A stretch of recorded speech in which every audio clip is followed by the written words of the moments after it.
بسم اللہ الرحمن الرحیم۔ عزیز بچوں، کل ہم نے عقیدہ رسالت کے بارے میں پڑھا تھا۔ آج ہم نے اسلامی عقائد کے بارے میں ایک تیسرے اہم عقیدہ جسے ایمان بالیوم الآخرت کہا جاتا ہے، اس کے بارے میں پڑھنا ہے۔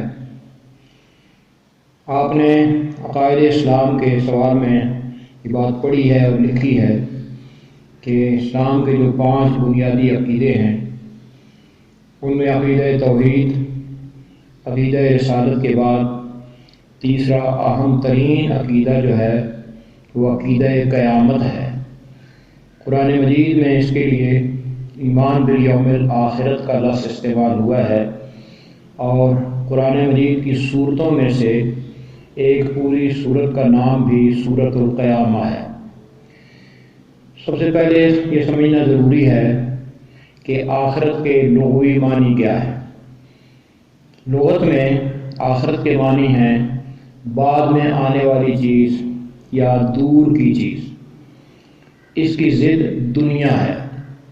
دنیا کہتے ہیں ہر اس چیز کو جو ہمارے پاس ہے اور ہمارے قریب رہتی ہے، ہمارے قریب ہمیں مل جاتی ہے، ہماری اپروچ میں ہے۔ تو دنیا آخرت کی ایسی ضد ہے کہ جب تک دنیا ہے آخرت نہیں ہے، اور جب آخرت آئے گی تو یہ دنیا باقی نہیں رہے گی۔ آخرت کے سلسلے میں چونکہ یہ ایمان کا ایک بڑا بنیادی حصہ ہے، اسے سمجھنے کے لیے چند بنیادی اصطلاحات کا سمجھنا ضروری ہے۔ ان سب کے مجموعے کا نام ایمان بالیوم الآخرت ہے۔ سب سے پہلے جو قرآن مجید میں ہمیں اللہ تعالیٰ نے تعلیم فرمائی ہے وہ ہماری یہ ذہن سازی کی گئی ہے کہ یہ جس دنیا میں ہم رہتے ہیں، آج زندگی بسر کر رہے ہیں، یہ دنیا اور ہماری یہ دنیاوی زندگی عارضی ہے، وقتی ہے اور فانی ہے۔ جب تک ہمارے جسموں میں ہماری روح موجود ہے، ہم زندہ ہیں، ہم اس دنیا میں ہیں اور ہماری یہ دنیا قائم ہے۔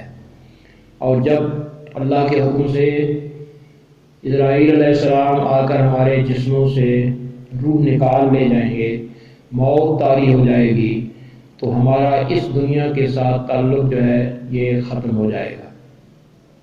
دنیا کے ایک معنی حالت کے بھی ہیں۔ ہر انسان پیدا ہونے سے پہلے یہاں نہیں تھا، پھر اللہ تعالیٰ کے فضل سے انسان سب سے پہلے اپنے ماں کے پیٹ میں آتا ہے، اسے عالم بطن کہتے ہیں۔ پھر جب پیدا ہوتا ہے تو اسے عالم دنیا کہتے ہیں۔ جس طرح پیدائش سے انسان عالم بطن سے عالم دنیا میں آتا ہے، اسی طرح یہ عالم دنیا کا اختتام جو ہے یہ ایک لفظ سے ہوتا ہے جسے عام طور پر موت کہتے ہیں۔ موت کا معنی ہے مرنا۔ موت کیا ہے؟ اسرائیل علیہ السلام بدن کے اندر سے روح نکال لیتے ہیں اور جسم بے جان ہو جاتا ہے۔ آپ کو یہ پتہ ہے اور ہونا چاہیے کہ اللہ تعالیٰ نے ہمارا جو جسم ہے یہ اپنی قدرت کے ساتھ مٹی سے پیدا فرمایا ہے۔ انسان خاکی ہے، مٹی سے پیدا کیا گیا ہے، مٹی سے بنایا گیا ہے۔ اس کے اندر اللہ تعالیٰ نے اپنی طرف سے روح ڈالی ہے۔ روح خاکی نہیں بلکہ آفاقی ہے، اللہ کی طرف سے آنے والی شے ہے، اور ہماری زندگی کا سارا دار مدار روح پر ہے۔ بدن کے اندر روح موجود ہے تو انسان دیکھتا ہے، بدن کے اندر روح موجود ہے انسان سنتا ہے، بدن کے اندر روح موجود ہے انسان بولتا ہے، چلتا پھرتا ہے، کھاتا پیتا ہے، کام کاج کرتا ہے۔ اور جب یہ روح نکل جاتی ہے، نکال دی جاتی ہے، تو جسم بے جان ہو جاتا ہے۔ وہ دیکھنے سے، بات کرنے سے، سننے سے، چلنے پھرنے سے محروم ہو جاتا ہے۔ پھر ہم اسے میت کہتے ہیں، بے شک وہ والد صاحب ہوں، بے شک وہ ماں ہو، استاد ہو، پیر ہو، جب روح نکل جاتی ہے تو ہم اسے میت کہا کرتے ہیں۔ آپ نے یہ دیکھا بھی ہوگا کہ اس میت کو پھر ہم خود غسل دیتے ہیں، اس میت کو پھر ہم خود کفن پہناتے ہیں، پھر اس کا نماز جنازہ پڑھ کر اسے دفن کرتے ہیں۔ قبر جو ہے اس میں دفن کیوں کیا جاتا ہے؟ اصول یہ ہے کہ کل شیء یرجع الی اصلہ، ہر شے اپنی اصل کی طرف واپس لوٹ جاتی ہے۔ ہمارا یہ جسم چونکہ مٹی کا بنا ہوا خاکی ہوتا ہے، اس لیے اس نے بہرحال مٹی میں ملنا ہے۔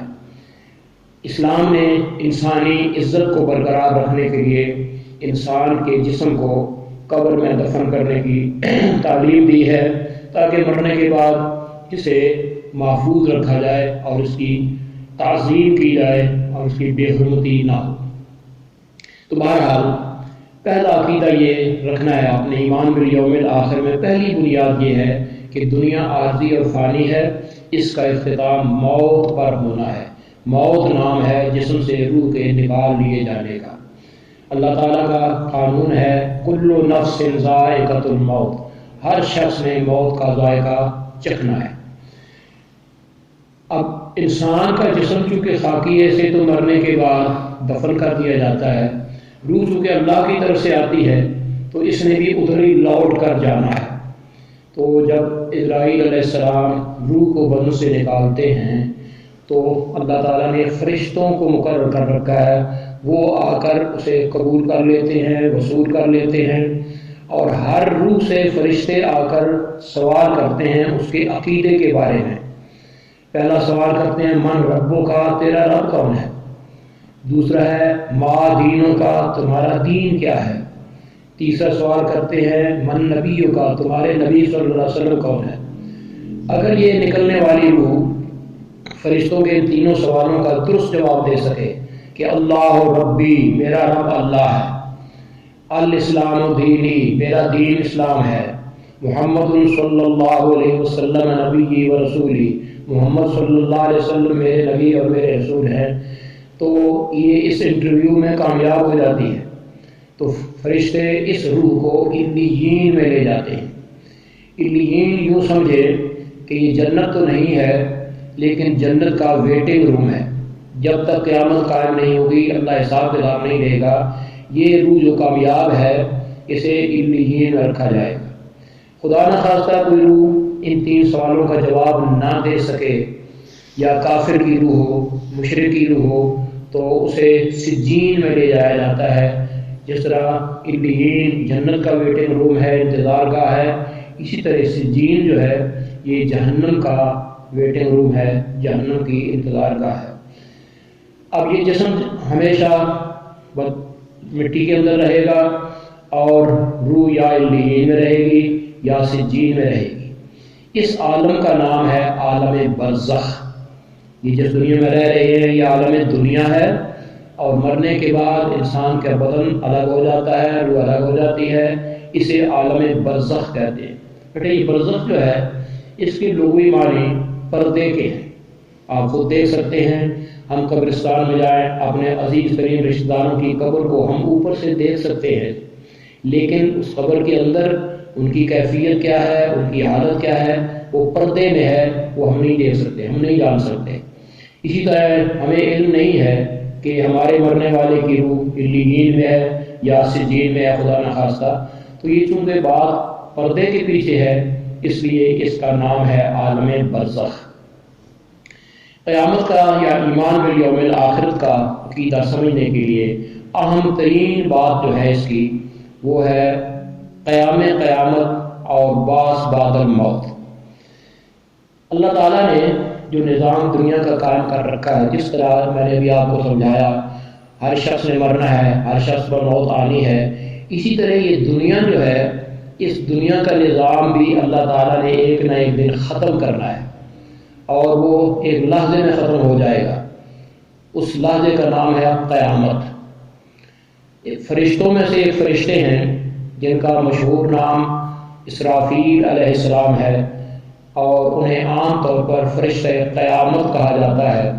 اللہ تعالیٰ نے انہیں ایک خاص قسم کا آلہ دے رکھا ہے جسے سور اسرافیل کہتے ہیں۔ جب اللہ تعالیٰ کا حکم ہوگا تو حضرت اسرافیل علیہ السلام اس سور میں، یہ سور یہ سین کے ساتھ نہیں ہے، سواد کے ساتھ ہے، سور کا معنی ہوتا ہے ایک آلہ جس میں پھونک لگائی جائے گی۔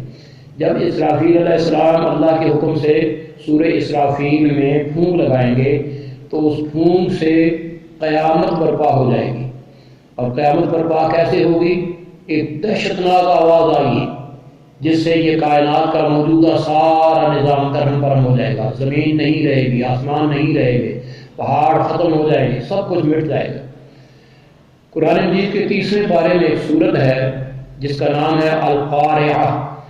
اس میں اللہ پاک نے اس کی تفصیل بیان فرمائی ہے کہ القارعہ کھڑکھڑا کر رکھ دینے والی، مل قارعہ کیا ہے کھڑکھڑا کر رکھ دینے والی، وما ادراک ما القارعہ تم کیا جانو کہ القارعہ کیا ہے۔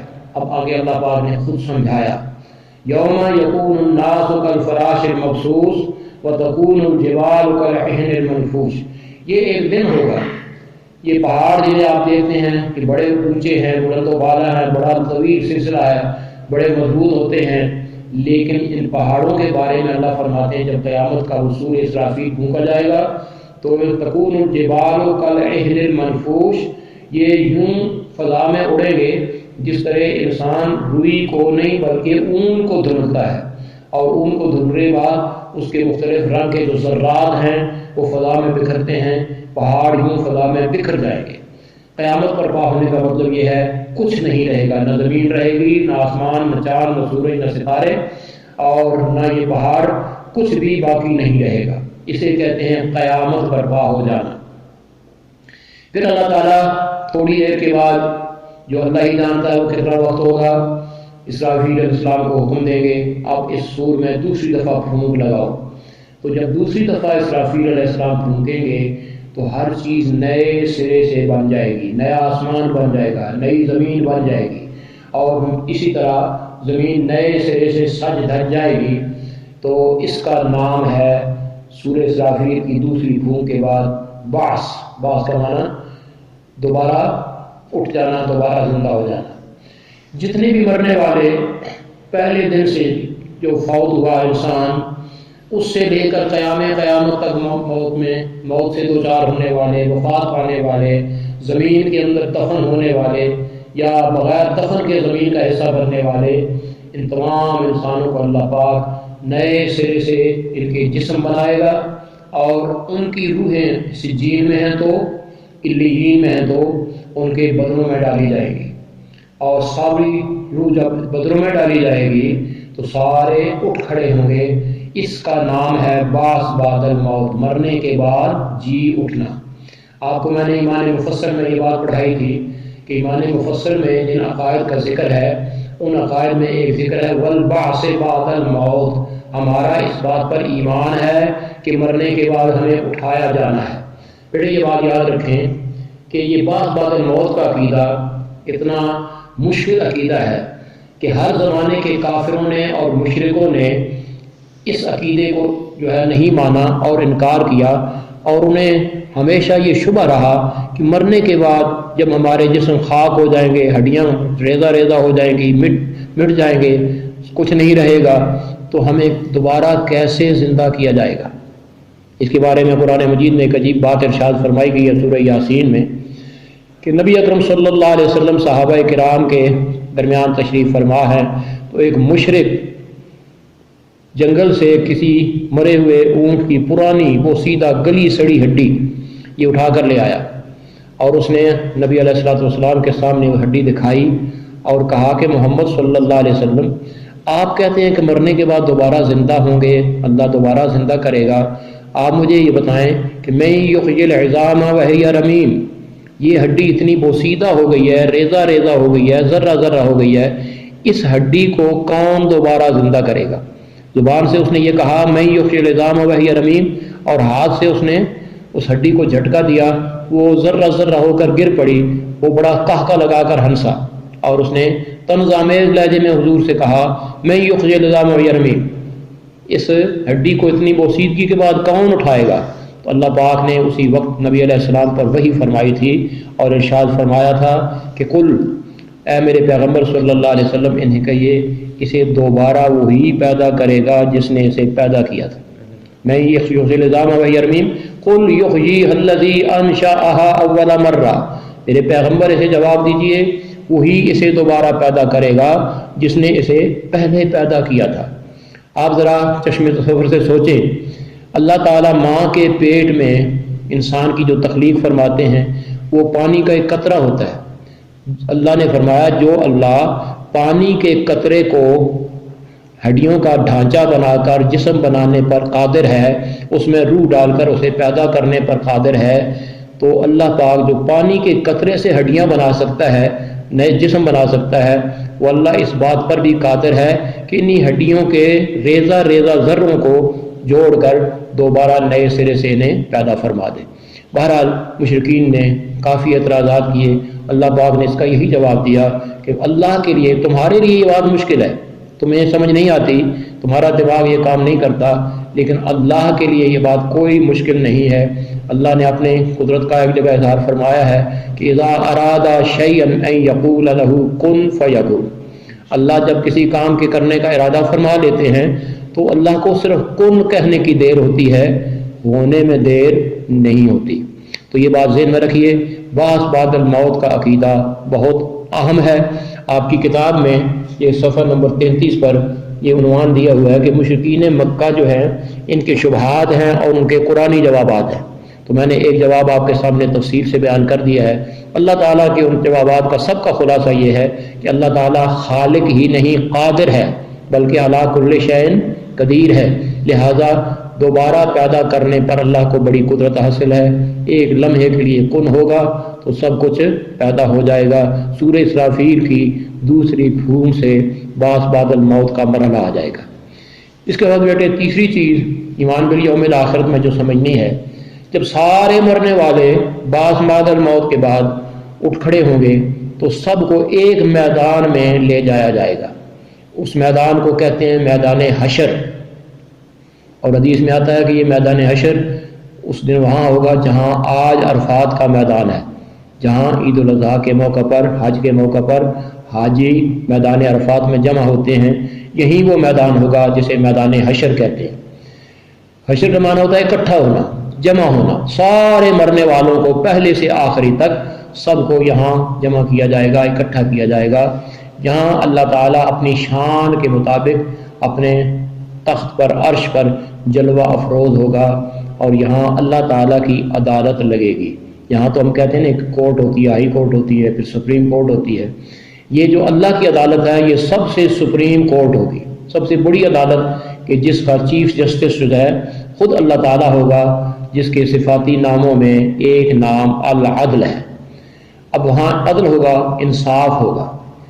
ہم جو کچھ آج کر رہے ہیں، نیکی کے کام کر رہے ہیں یا خدا نخواستہ برائی کا کر رہے ہیں، اللہ تعالیٰ نے ہم میں سے ہر ایک کے ساتھ دو فرشتے لگا رکھے ہیں، ایک آپ کے دائیں کندھے کے ساتھ ہے، دوسرا بائیں کندھے کے ساتھ ہے۔ انہیں کرامن کاتبین کہا جاتا ہے، اور اللہ فرماتے ہیں یہ کرامن کاتبین تمہارا روزنامچہ لکھ رہے ہیں۔ تم جو بات کرتے ہو، جو حرکت کرتے ہو، جو کام کرتے ہو، اگر وہ نیکی ہے، اچھائی ہے، تو دائیں کندھے والا فرشتہ لکھ لیتا ہے۔ خدا نخواستہ وہ برائی ہے، گناہ کا کام ہے، بائیں طرف والا فرشتہ لکھ لیتا ہے۔ یہ میرا اور آپ کا نامہ اعمال مرتب ہو رہا ہے، روزنامچہ بن رہا ہے، ڈائری بن رہی ہے۔ تو اللہ کریم سب سے پہلے ہر انسان کو اپنے سامنے پیش ہونے کا حکم دے گا۔ ایک ایک انسان اللہ کی بارگاہ میں، اللہ کی عدالت میں حاضر ہوگا، تو اللہ تعالیٰ سب سے پہلے اس کا نامہ اعمال اس کے ہاتھ میں دیں گے۔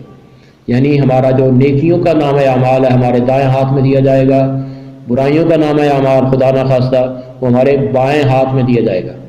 اور اللہ کریم ارشاد فرمائیں گے اقرا کتابک کفا بنفسک الیوم حسیبا، یہ ہے تمہارا اعمال نامہ، اپنا یہ کچا چٹھا اپنے ہاتھ سے لکھا ہوا، اپنے ہاتھ کا کیا ہوا، اپنے جسموں سے کیا ہوا، یہ اپنا نامہ اعمال پڑھ لو۔ اقرا کتابک، اپنی کتاب خود پڑھ لو۔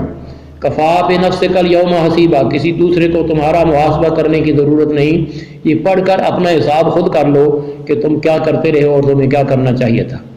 قرآن مجید میں آتا ہے انسان جب اس اعمال نامے میں اپنے اعمال کو دیکھے گا، پڑھے گا، تو حیرت سے یہ پکار اٹھے گا کہ لکھنے والوں کا بھی کمال ہے، لا یغادر صغیرۃ ولا کبیرہ، میں نے اگر بری نیت سے آنکھ کا اشارہ بھی کیا ہے، آنکھ جھپکی ہے، تو وہ بھی اس نے یہاں لکھ دی ہے۔ یعنی کوئی چھوٹی بات اور کوئی بڑی بات ایسی نہیں ہے جو یہاں لکھی ہوئی نہ ہو۔ تو یہ نامہ اعمال ہوگا، اس کو ہم محاسبے کی بنیاد بنایا جائے گا۔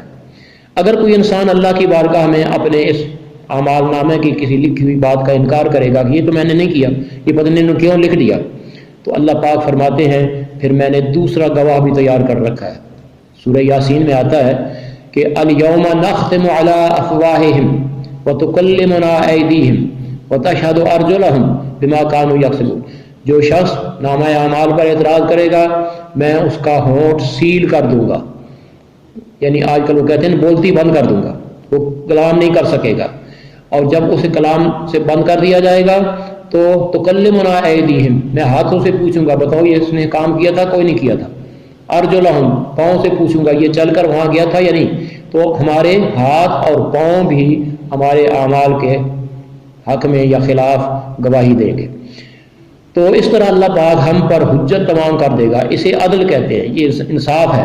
اللہ پاک پوری طرح ہمیں مجرم ٹھہرائے گا یا ہمیں معاف کرنے کے لیے بری کر دے گا، اس کا نام ہے محاسبہ اعمال۔ اور محاسبہ اعمال کے بعد کیا ہونا ہے؟ ایمان اور اعمال صالحہ کی بنیاد پر اللہ تعالیٰ کی طرف سے انعام ملے گا، اکرام ہوگا، اور کفر کی وجہ سے یا گناہوں کی وجہ سے سزا ہوگی۔ محاسبہ اعمال میں جن لوگوں کو اللہ کے فضل سے ان کے ایمان کی بنیاد پر، اعمال صالحہ کی بنیاد پر کامیاب قرار دیا جائے گا، وہ جو ہم نے پہلی آیت میں پڑھا تھا فوز عظیم، جنہیں فوز عظیم حاصل ہوگی تو اللہ تعالیٰ انہیں جنت میں بھیج دے گا اور جنت کی نعمتیں انہیں بطور انعام عطا فرما دے گا۔ اور جو کافر ہوں گے، جو مشرک ہوں گے، انہیں جہنم میں بھیج دیا جائے گا۔ اور ایمانداروں میں، کلمہ پڑھنے والوں میں، مسلمان کہلانے والوں میں جن بدبختوں نے گناہ کیے ہوں گے، غلط کام کیے ہوں گے، اللہ کی نافرمانی کی ہوگی، رسول اللہ صلی اللہ علیہ وسلم کی نافرمانی کی ہوگی، انہیں بھی جہنم میں سزا دی جائے گی، انہیں بھی جہنم میں بھیج دیا جائے گا۔ یہاں ایک اور عقیدے کا سمجھنا بڑا ضروری ہے۔ ہمارا مسلمانوں کا یہ عقیدہ ہے کہ محمد الرسول اللہ صلی اللہ علیہ وسلم اپنی امت کی شفاعت کریں گے۔ نبی علیہ الصلوۃ والسلام نے ہمیں فرمایا ہے کہ میں تمہیں یہ بات تعلیم دیتا ہوں کہ تم میری مدد کرو تاکہ میں قیامت کے دن تمہاری شفاعت کر لوں۔ اب بتائیں میں اور آپ حضور علیہ السلام کی کیسے مدد کر سکتے ہیں؟ تو نبی علیہ السلام نے ہمیں ایک دعا تعلیم فرمائی ہے۔ فرمایا جب مؤذن اذان کہے تو تمہارا یہ حق ہے کہ اگر باتیں کر رہے ہو، چل رہے ہو، بیٹھ جاؤ اور خاموشی کے ساتھ مؤذن کی اذان کا ایک ایک کلمہ سنو۔ جو کلمہ وہ زبان سے کہتا ہے وہی کلمات تم کہو۔ جب مؤذن اشہد اللہ الہ الا اللہ کہے یہی کلمات آپ کو کہنے چاہیے۔ جب مؤذن اشہد ان محمد رسول اللہ کہے یہی کلمات کہے۔ مؤذن جب حی علی الصلاۃ اور حی علی الفلاح کہے تو پھر آپ کو چاہیے کہ لا حول ولا قوت الا باللہ، لا حول ولا قوت الا باللہ کہیں۔ جب مؤذن اذان ختم کرے تو اللہ کے رسول صلی اللہ علیہ وسلم نے فرمایا میرے حق میں دعا کیا کرو۔ حضور نے دعا خوب تعلیم فرمائی۔ دعا کے الفاظ ہیں اللہم رب هذه الدعوۃ التامہ والصلاۃ القائمہ وآت محمدا الوسیلہ والفضیلہ والدرجۃ الرفیعہ وبعثہ مقاما محمودا۔ چار باتوں کی حضور نے فرمایا یہ آپ نے اللہ سے دعا کرنی ہے۔ اللہ نبی اکرم صلی اللہ علیہ وسلم کو مقام وسیلہ عطا فرما، مقام فضیلہ عطا فرما، بلند درجات عطا فرما، تب جا کر آپ صلی اللہ علیہ وسلم ہمارے شفیع بنیں گے۔ تو اللہ کے نبی صلی اللہ علیہ وسلم کو اللہ پاک نے قرآن میں بھی فرمایا ہے کہ میرے پیغمبر ومن اللیل فتہجد بہ نافلۃ لک عسیٰ ان یبعثک ربک مقاما محمودا۔ آپ پچھلی رات اٹھ کر تہجد کی نماز پڑھا کیجئے تاکہ میں قیامت کے دن آپ کو مقام محمود عطا فرما دوں۔ تو اس دعا میں اور اس تہجد کی اس آیت میں یہ پتہ چلا کہ حضور کو اللہ کریم اپنے فضل سے مقام محمود عطا فرمائے گا۔ یہ مقام محمود اللہ تعالیٰ کے عرش مجید کے نیچے ہوگا۔ جب محاسبہ اعمال ہوگا سارے جنتی جنت میں پہنچ جائیں گے، جہنمی جہنم رسید کر دیے جائیں گے، تو اللہ تعالیٰ فرماتے ہیں کہ میں محمد کو یہ کہوں گا۔ حضور علیہ السلام نے حدیث میں فرمایا ہے کہ میں سجدے میں ہوں گا، اللہ سے دعا کر رہا ہوں گا، اللہ کی طرف سے ارشاد ہوگا یا محمد ارفع راسک سل تعطی وتشفع تشفع۔ اے محمد صلی اللہ علیہ وسلم اب سجدے سے سر اٹھا دیجئے، مانگیے جو مانگیں گے میں عطا کر دوں گا، اور جس کی آپ شفاعت کریں گے میں آپ کی اس کے حق میں سفارش قبول کروں گا۔ تو حضور علیہ السلام سر اٹھائیں گے اور امت کے لیے دعا کریں گے، اللہ مشف امتی، اے اللہ میری امت کو معاف فرما دے۔ تو اللہ تعالیٰ فرمائیں گے کہ آپ کی امتی تو اپنے برے اعمال کی وجہ سے جہنم میں چلے گئے ہیں، وہاں جا کر اپنے امتیوں کو پہچان لیں اور نکال لیں۔ نبی علیہ السلام فرماتے ہیں میں جہنم کے کنارے پر جاؤں گا اور اپنے امتیوں کو پہچان کر نکالوں گا۔ صحابہ نے عرض کیا تھا اللہ کے رسول جہنم میں جلتے ہوئے امتی کو کیسے پہچانیں گے؟ تو آپ نے فرمایا اگر میرے امتی نے اللہ کے حکم کے مطابق نماز ادا کرنے کے لیے وضو میں جو اعضاء دھوئے جاتے ہیں، ہم دونوں ہاتھ دھوتے ہیں، بازو دھوتے ہیں کوہنیوں سمیت، اور چہرہ دھوتے ہیں، دونوں پاؤں دھوتے ہیں ٹخنوں سمیت، اللہ کے نبی صلی اللہ علیہ وسلم نے فرمایا کہ جو اعضاء دھوئے جاتے ہیں قیامت کے دن جہنم میں جلنے کے باوجود بھی وہ چمک رہے ہوں گے، اور میں اعضائے وضو کی چمک کی وجہ سے اپنے امتی کو پہچانوں گا۔ اللہ کے رسول صلی اللہ علیہ وسلم نکالتے رہیں گے، اللہ پاک انہیں معاف کر کے جنت میں بھیجتے رہیں گے، حتیٰ کہ حضور فرماتے ہیں آخری شخص جو میں جہنم سے نکالوں گا اس کے نامہ اعمال میں صرف ایک نیکی ہوگی، صرف ایک نیکی، اور وہ ہوگی کہ اس نے کلمہ پڑھا ہوگا لا الہ الا اللہ محمد الرسول اللہ صلی اللہ علیہ وسلم، تو اس کی نجات کا اور بخشش کا ذریعہ بن جائے گا۔ یہ ہے بیٹے محاسبہ اعمال اور جزائے اعمال۔ ان ساری باتوں کو ماننا جو ہے یہ ایمان بالیوم الآخر ہے۔ جنت پر ایمان رکھنا بھی فرض ہے اور جہنم پر ایمان رکھنا بھی فرض ہے، میزان عدل پر ایمان رکھنا بھی فرض ہے۔ اسی حشر کے میدان میں جو میں نے ابھی نامہ اعمال کا ذکر کیا، نیکیوں کا نامہ اعمال ایک پلڑے میں رکھا جائے گا، ترازو کے ایک پلڑے میں، اور برائیوں کا نام اعمال ترازو کے دوسرے پلڑے میں رکھا جائے گا۔ اللہ تعالیٰ اس ترازو کو خود اٹھائیں گے۔ تو اللہ پاک نے اسی سورہ قاریہ میں فرمایا فَأَمَّا مَنْ ثَقُلَتْ مَوَازِينُهُ فَهُوَ فِي عِيشَةٍ رَاضِيَةٍ، جس کی نیکیوں کا پلڑا جھک جائے گا، بھاری ہوگا، وہ جنت کی من پسند زندگی میں ہوگا۔ وَأَمَّا مَنْ خَفَّتْ مَوَازِينُهُ فَأُمُّهُ هَاوِيَةٌ، خدا نخواستہ جس کا برائیوں کا پلڑا بھاری رہا اس کی ماں حاویہ بن جائے گی۔ اور اللہ فرماتے ہیں حاویہ کیا ہے؟ وَمَا أَدْرَاكَ مَا هِيَ نَارٌ حَامِيَةٌ، یہ بھڑکتی ہوئی آگ یعنی جہنم ہے۔ اللہ پاک ہم سب کو اس سے بچائے۔ یہ ساری باتیں ان سب کا تعلق آخرت کے ساتھ ہے، بعد میں آنے والی ہے، قیامت کے ساتھ ہے۔ تو اللہ پاک نے فرمایا کہ ان سب باتوں کو جب آپ مانیں گے، ایمان رکھیں گے، تو اس کا نام ہے ایمان بالیوم الآخرہ۔ جس طرح توحید کے عقیدے پر ایمان رکھنے سے، رسالت کے عقیدے پر ایمان رکھنے سے ایک مومن اور مسلمان کی زندگی میں کچھ اثرات مرتب ہوتے ہیں، کافر سے مومن بن جاتا ہے، مشرک سے موحد بن جاتا ہے، فاجر اور فاسق سے نیکوکار بن جاتا ہے، عابد و زاہد بن جاتا ہے۔ اسی طرح قیامت کا عقیدہ بھی انسان کے اندر تبدیلی پیدا کرتا ہے۔ اگر ہمیں مرنے پر یقین ہو کہ موت آنی ہے اور کسی کو علم تو نہیں ہے کہ کب مرنا ہے، تو انسان کی زندگی سنور جاتی ہے، پتہ نہیں کس وقت موت آ جائے، تو اپنے اعمال کا محاسبہ کرتا ہے اور زندگی میں پھونک پھونک کر قدم رکھتا ہے، اور جب اعمال سنور جائیں گے تو اس طرح انسان کی زندگی تقوی والی زندگی ہو جائے گی، انسان کے اندر شجاعت آ جاتی ہے، بہادری آ جاتی ہے۔ جب ایمان ہو کہ اللہ سے کوئی مجھے مار نہیں سکتا تو انسان کسی شے سے ڈرتا نہیں ہے۔ یہ عملی طور پر انسانی زندگی کے اندر تبدیلیاں ہیں جو ایمان بالیوم الآخرت کے اثرات ہماری زندگی پر مرتب ہیں۔ اللہ تعالیٰ مجھے بھی ایمان بالیوم الآخرت پر کامل یقین کی توفیق دے، آپ کو بھی اور ہر مسلمان کو بھی، تاکہ اس ایمان کی بنیاد پر ہم کل قیامت کے دن حشر کے میدان میں اللہ کی بارگاہ میں سرور ہو گئے۔